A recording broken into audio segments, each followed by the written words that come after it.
Where would I go? What would I do if I lived in a world that doesn't include you, like a Caesar in Rome, sacked and alone, all dressed to the nines atop a plastic throne?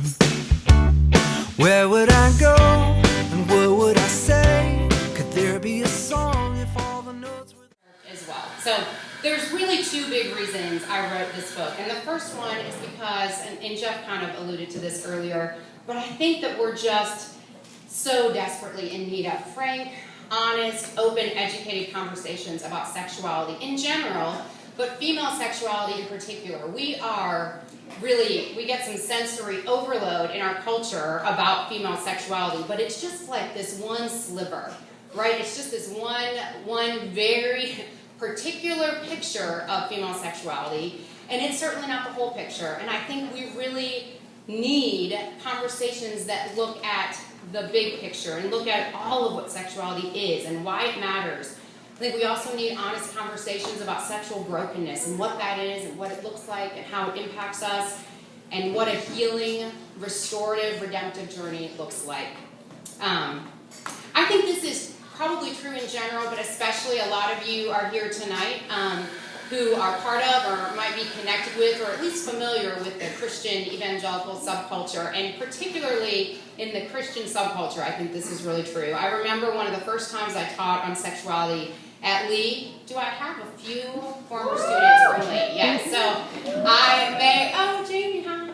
Okay. So I remember, some of you may have heard this story, but one of the first times I taught on sexuality, and I don't know what class this was, but I was introing, we were going to talk about sexuality, and I used the word vagina early in the class, right? And this girl who was sitting in the front row turned around to the person behind her and whispered, but so loud that I could hear her, and she said, "Is she serious?" And I thought it was so funny, because really, like, how do you teach about sexual dysfunction without using, the actual words for sexual organs? But at the same time, I thought it was so sad and so telling, right? That there's so much discomfort for some women about sexuality that they're that uncomfortable even talking about their own bodies. And so I think the need for having frank, honest conversations about female sexuality is so essential. And I wrote this book to do that and also to address some very specific kind of myths that I think abound in our culture. So things like what our culture teaches about sexuality is true, things like sex is a god, or on the other side of that, sex is evil. The myth that sexuality is just about behavior, that it's just what we do, that sexuality equals sex, and that definition is pretty narrow too. That you must experience erotic sexual satisfaction to be fulfilled. That's a big one that we hear in our culture, right? That you cannot be a happy, whole, healthy person if you're not experiencing this very particular kind of satisfaction. That who you are is what you've done or what you've had done to you. I'm going to talk a little bit more about that tonight in the excerpt. That sexuality should not be talked about, right? So is she serious that we're really talking about this? And that's kind of funny, but there's also a lot of shame, so often, so much shame around talking about sexuality. And then finally, that sexuality is about the individual. Or even in a book like mine, thinking about what does it mean to have, to experience a sexual healing or restoration. We think so often, I think, about that in individual terms. And in this book, and tonight, as you hear from Lisa, I really hope that you'll walk away thinking about what it means to be part of restoring other people and being part of a sexually whole community, that it's not about, that in and of itself, sexuality is not about me or you or any of us alone, but it is never about the individual, but about community and about moving other people towards healing and redemption as well. One of the things that I really love about being a therapist is the chance to help people walk out from under the weight of shame and silence. And that's what I really hope to do in this book. It took me a long time to write this book for a lot of reasons. Some of those were, I just kept having more babies, and so they kept getting in the way. But it was also just a really hard book to write. It was a hard book to write and challenging to continuously kind of directly confront some of the myths and confront the way that I have dealt with those in my own life, or ways that I have inadvertently absorbed some of them and really wrestle with that. So, second though, I wrote this book because of so much time walking with people in and through, and Jeff and I certainly talk about this a lot, what it means to walk with people in and through sexual brokenness. And my longing and passion is to help be a light on that journey. So this isn't a book that has 5 steps to sexual wholeness, or a prescription for 1, 2, 3, and you're going to be happy and good and everything will be fine. But at the same time, I hope that within the context of reading the book with other people, with someone else, hopefully, that it can be a companion for you wherever you are in your journey, and a lamp and a hope that there is light. And so tonight I want to read an excerpt from a chapter in my book that is about healing from unwanted sexual experiences. My book is about sexuality in general, and I shared with you some of the myths. The whole book is not about abuse or trauma. But I thought about this evening and really thought, if I have a chance to speak to a bunch of people who may or may not actually read the whole book, because that's how life is, you know, and you're going to buy the book and hopefully you'll go home and read it and, you know, your life will be changed forever. But if that doesn't happen, and I just have to heal from loss, it's important to allow yourself to name and grieve those losses.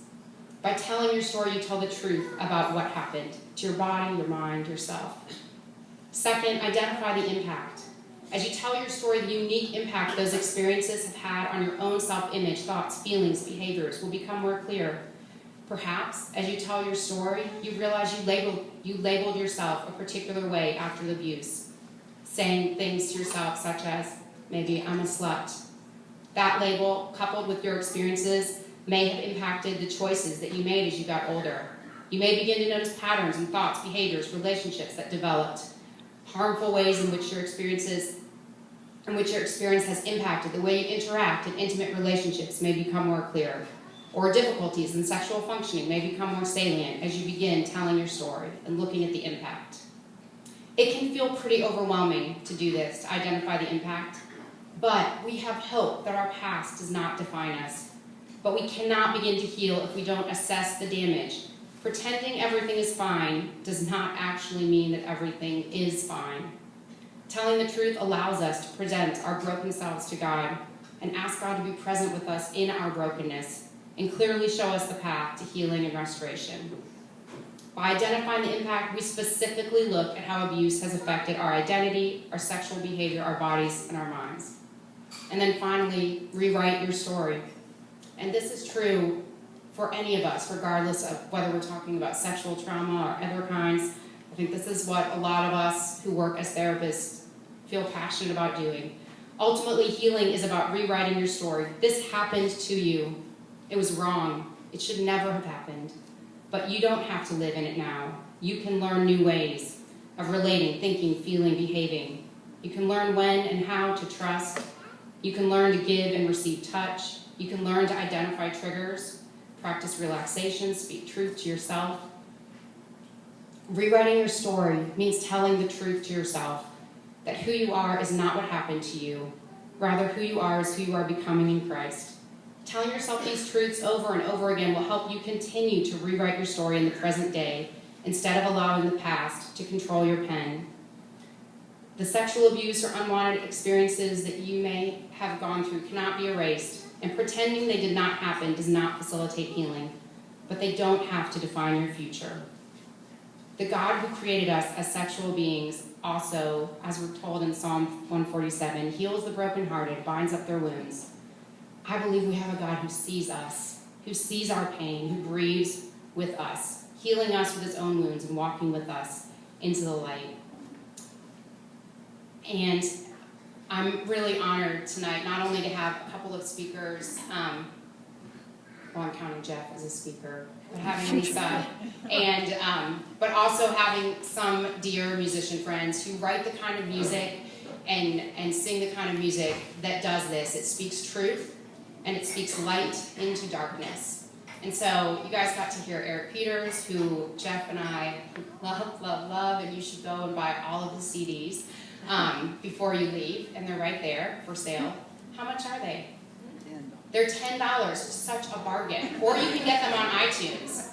So you can do either of those. But also, I'm going to ask a dear friend of mine, whose name is Charity Lesmuse, to come up, and she's going to do a song for you. That's a worship song. Some of you might know. If you want to sing along, you can. But I remember Charity was a student of mine at Lee for the first time in 2006, and has transformed from being a student to such a good friend. Charity has led worship for me at a number of retreats and seminars, and I've had the privilege of being able to walk with Charity through a lot of pain in her own journey and her own history, and stand with her in moments of hurt and also in moments of joy. And she's going to do a song tonight that, especially the first time I heard her sing it, was so powerful, because the words are about singing about God, that God dances over you while you're unaware that he dances over you. And knowing her story, and knowing my own story, and the stories of so many folks in this room, it was just such a beautiful thing. And so